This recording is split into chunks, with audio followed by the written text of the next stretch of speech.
За жлъчката. За нея пък какво можем да направим? Процедурата е много по-мека и няма тези сериозни противопоказания, както прочистването на черния дроб. Но за всеки случай, ако сте бременна или кърмите, не го правете. Всичко, което ни трябва, отново са само и единствено 3 продукта. Розмарин, хвощ и липа. Всеки от тях струва между 1,50 и 2 лева. Като най-ценният от цялата тази троица е розмарина, който по принцип може да използвате за сосове, за бульони, да готвите с него, особено за телешко много добре се получава. Той ви е ключовата съставка, която прочиства жлъчката. И сега показвам.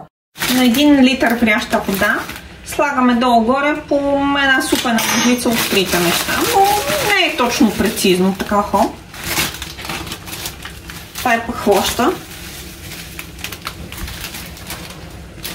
И това е розмарин. Така. Изключваме. Захлупваме. И чакаме да изтине. След като изтине напитката, просто си я пием, както намерим за добре. Аз, например, пия по една чашка преди ядене. Но може и по време на ядене със самата храна много добре действа.